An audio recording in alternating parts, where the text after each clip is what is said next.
that gospel of that one ticket that all of us are so certain of now, which is that of the president.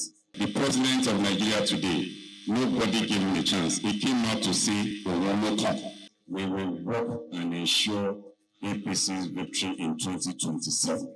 Hello and what's up guys, in this video something serious is happening in Lagos politics and is already shaking the entire APC family. Jandor has come out boldly telling youth to prepare themselves because according to him there is no vacancy in Aso Rock come 2027. Tinubu's return, in his words, is already assured till 2031. But that's not all. Jandor also revealed why he himself is going back for the Lagos governorship seat in 2027, saying nobody should be afraid to have ambition. He explained how their movement rebuilt its structures after leaving PDP, merging old APC members with the people who followed him, and now they are mobilizing across all 376 wards in Lagos. He also addressed the controversial Christian genocide narrative, insisting Nigeria is a secular country and that insecurity affects everyone, whether Muslim or Christian. According to him, there is no targeted elimination. Instead, he says terrorists strike communities regardless of religion. And then he dropped another bombshell, claiming Lagos is compensating property owners in recent demolitions and warning people not to fall for propaganda meant to divide the state. Guys, I will let you watch this video for yourself so you can see exactly what I'm talking about. Also, don't forget to like, share and subscribe to this channel if you haven't already done so. Take a look guys, and remember to share your thoughts after watching. From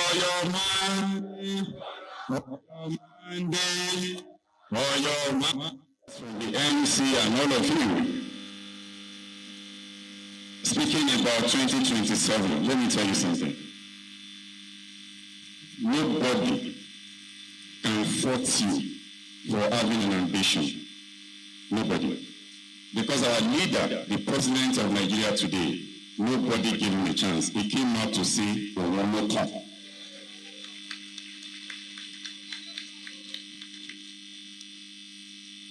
So, for expressing your 2027 ambition in Jandor, you have not done anything wrong. If you don't believe in yourself, nobody will believe in you. October 1st this year was when I came out to say I will be running again for the office of Governor of Lagos in 2027. And don't forget, I did say, and I want to reiterate, and I'm telling all of you today before I go into the assignments we want to do. Yes, we have expressed our aspiration within the party, but we are saying that wherever the party chooses at the end of the day, all of us will stay and work for the party, irrespective of who. Even though we know it's going to be us, isn't it? Yeah. And by extension,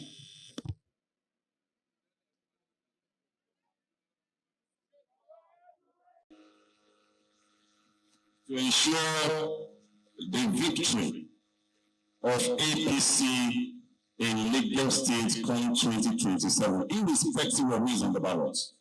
So let no one fight us. This structure, by extension, is also put together to ensure the victory of our leader, the President of the Federal Republic of Nigeria, in 2027. And this, just the way we've been doing our thing, is going to be self-funded.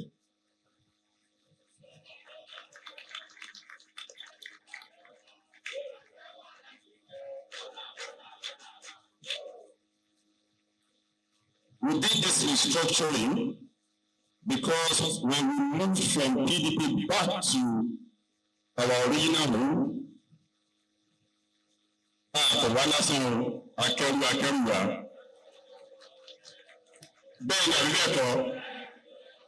and it is important for us to give them sense of belonging.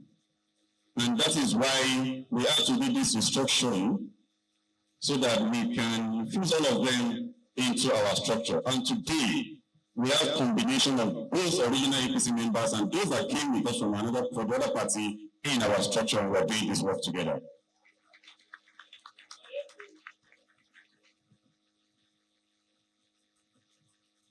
Again, non-Yoruba speaking has always been in Lagos for Lagos structure.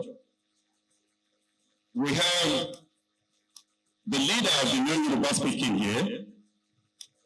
We started this journey together, even though then he was of the PDP. Today is now an APC man. And we've brought back so many of our brothers from the other side to join the existing wing in the family. So we have structure of not just the entire Indigo. We have structure in the markets, Igbo-dominated markets. Who is our chairman of markets here? He's here.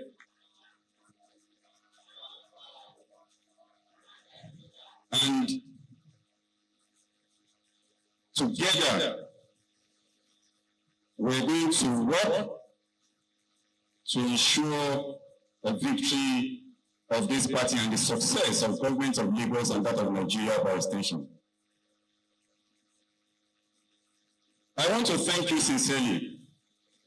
I also want to inform you. The party is aware of what is happening today. I personally spoke to party chairman about it. He said he won't be here, but he will be sending the youth leader. We are still expecting him. I just want to tell you and to assure you that nobody will query you for having an ambition. If you don't have one, you are dead. Our leader said to us and said, power is not served a la carte. So we are practicalizing that. We are taking after him for 2027. But let me tell you this. The only ticket of APC that is so certain today is that of the president himself. Because across the length and breadth of the country, he is already endorsed. And there is no vacancy in Aso Rock. It is assured till 2031. You see, that's our own ticket that we are talking about. Are you with me?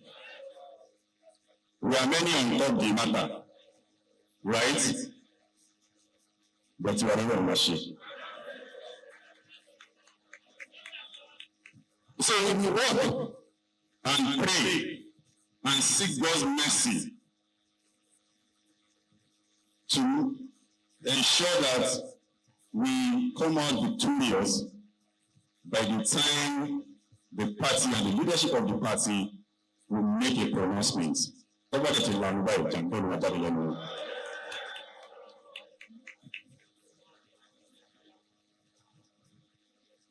Just like I have said, there is nobody whose name that you have heard in APC that is contesting for that office that is not qualified to the governor of Lagos State after Sonolu. Nobody. So whoever, even though we need you to be us by his grace, we will work and ensure APC's victory in 2027. You know, me, I am not a politician. We sit in one place and be making mouth. Pardon? I am always on the road. Let me inform you. Very soon we are commencing another world round. So buckle up.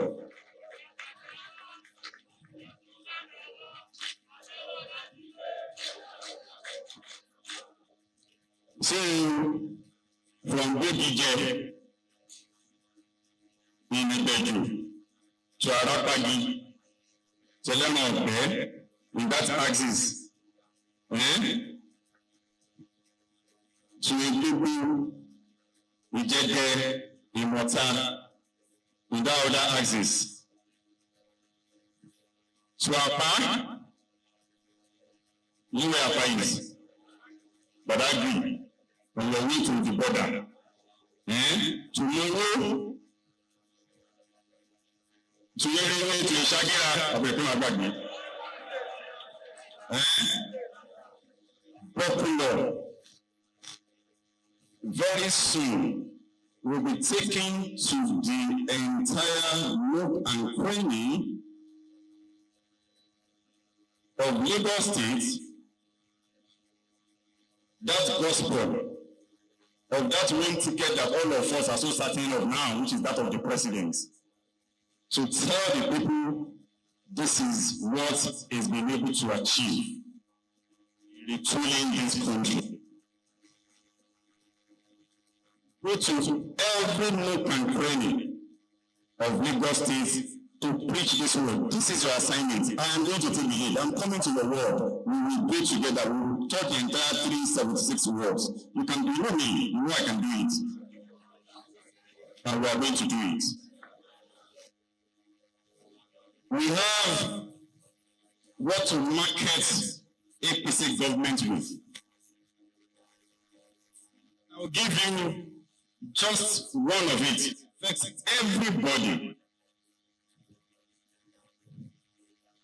One thing that you talk about in this country that affects both the market woman, downfall driver, all of you, all of us, is petroleum products, isn't it? I've listened to several narratives about this 15% import duty tariff that the president imposed on importation of petroleum products. And a lot of people are saying, oh, it is going to skyrocket, this is going to go. Let me break it down. We ran into a problem, the major problem this country ran into, major economic problem that we ran into pre-Tinubu government was this issue of importation of refined products and subsidy matter. But today, we have a refinery locally that is doing 650 barrels per day, which is much more than our local consumption every day.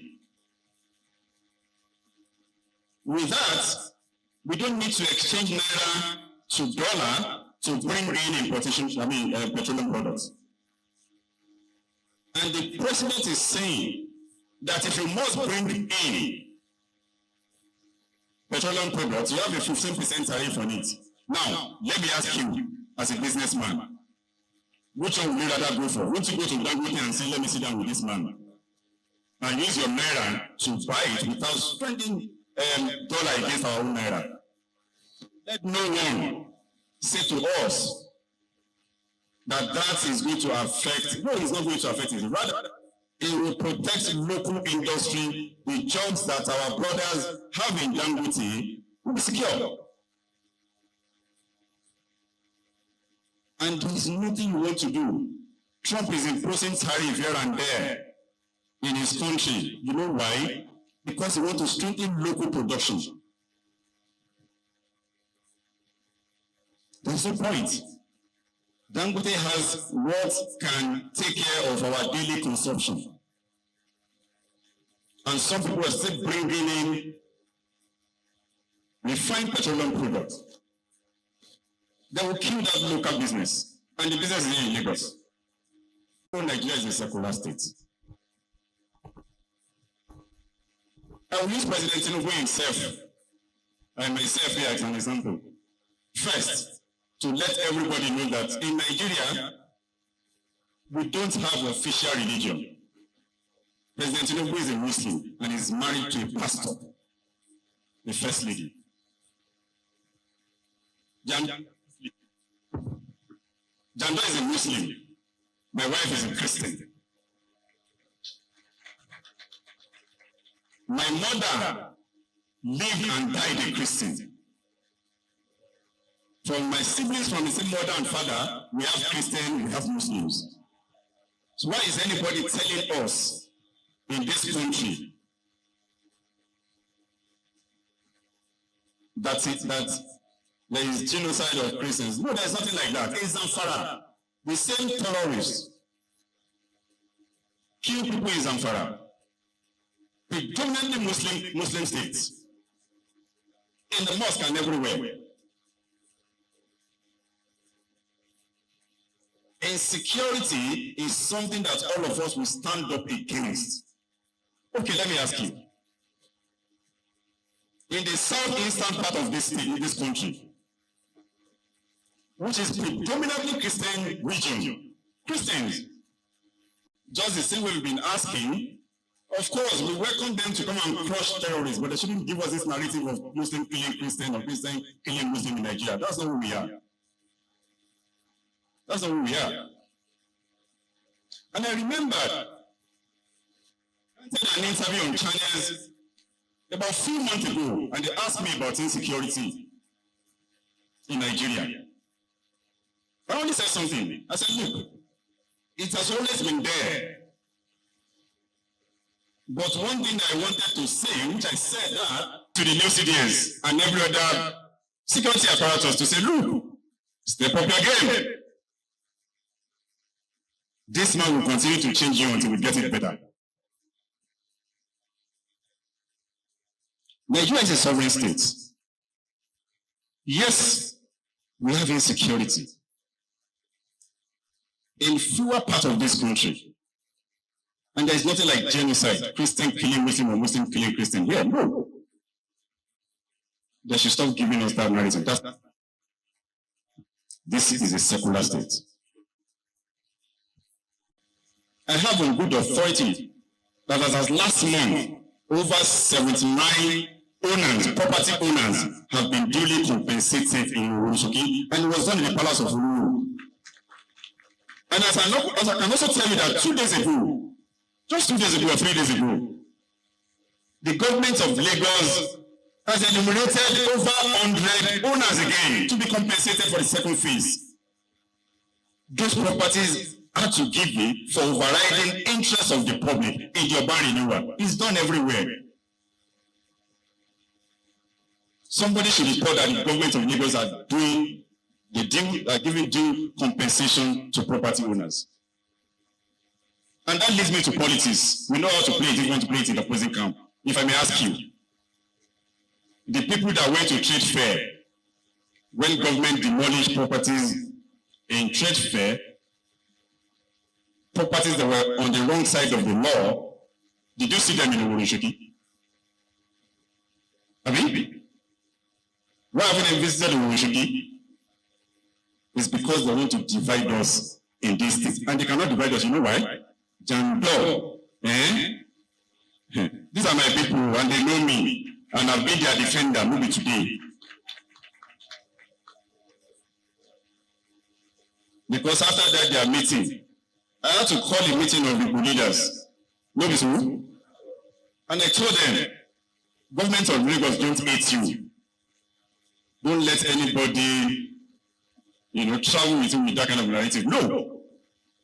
Government of Lagos, in the history of this country, was the first to ensure that your people are in our highest decision-making body in the state ESCO of Lagos State. If you hate you, we'll put you there. And it's on record. Until today, we still have it. We don't enjoy that elsewhere. Ordinary Ogun State here, or your state, Jandor cannot go there and say, I want to be anything. I'm not dying for say yours and But here, we are so hospitable, we accommodate everybody. Don't let any desperate politician tell you they hate you because they need your votes. If they get into office, they know what is right for them to do. If you go on the wrong side of the law, even if that governor is your father, he will not come out to defend you.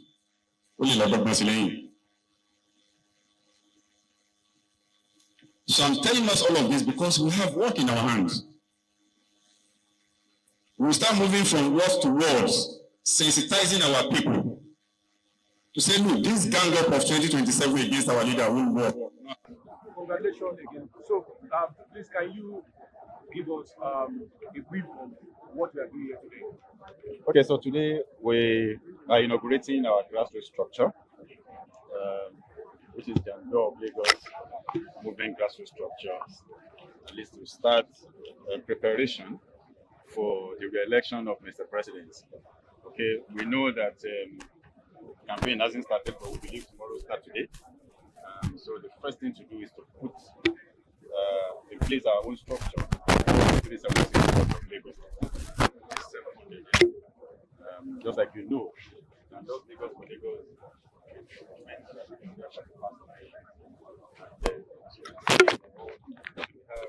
Everybody from the entire 376. So today we inaugurated all the ward chairmen, 376.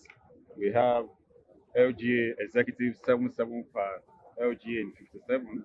And we also have the state expo, we have senatorial leaders, we have apex leaders. So today is to inaugurate this in preparation for my ward tour. Just like I did during the electioneering campaign in 2023, I toured the entire 376 wards and 245 want to use the 20. So we started again to go out there and tell people the need for them to support this party content itself. Are you executing the workshop before the primary? Or before Okay. the primary? Okay, so the water is starting immediately to start first telling Lagosians and Nigerians alike what the current administration has done and still doing to retool the economy of this country, what the government of Lagos is doing to also better a lot in the state of Lagos, so that we'll prepare ourselves by the time electionary campaigns now come, make it easier because we would have been able to sensitize everybody about the workings of the All Progressive Congress in the state of Lagos and Nigeria as a whole. Excellency, sir, like you said, when we were talking about the narrative, being propaganda of Nigerian Christians being killed and the American government taking steps to come to Nigeria to fuel that situation. How much do you think the Nigerian government can quickly do to put this to an end? So, just like I said, I've spoken about this very unfortunate narrative because I use myself as an example. I use Mr. President as an example. I'm a Muslim. I'm married to a Christian. So my mother lived and died a Christian. Okay, so Nigeria is a secular state. Mr. President is a Muslim. His wife is a pastor. Okay, how would somebody now come and say in Nigeria we have genocide, Muslim killing Christian or such a thing? That is not us. I've also used the example of the southeastern part of this country, predominantly states Christian region. And for the past 4 years, and before then, having some level of insecurity. These are people that are killing themselves. They speak the same language. They have the same tribe, the same religion. I mean, you can't just call that genocide, the Christian genocide, because these are the same people. I've also used the issue of Zamfara state. Zamfara is predominantly Muslim states. Terrorists are killing people in Zamfara. And they're not same people. So we know there is insecurity in Nigeria, and government day in, day out are doing their best to decimate, this unfortunate group. And like I said, when you ask me what the president is doing or what the government is doing, I remembered my interview on channels a few months ago when they asked me about this insecurity, and I said it has always been there. But the only thing I needed to say to then service chiefs was to say the man at the ends of affair now is not Buhari. This one is in the office and is aware that he's in the office. Okay, it's Buhari that will keep the service chief till the kingdom come, in office. This one won't do it. And he just did a few weeks ago, changed all of them because he wanted a better result. And the same message I'm giving to the current service chief now, that you need to step up this game. If you don't step up this game, you will go the way of the previous ones, because until we get it right, we'll continue to see how we can put our best foot forward. So I know that the government is doing a lot, but they can still do more. And that's the fact, they can still do more. They can still do more because their primary responsibility is to keep all of us safe. I believe they're doing their best, and they're doing it. This government has done a lot to ensure we have stability.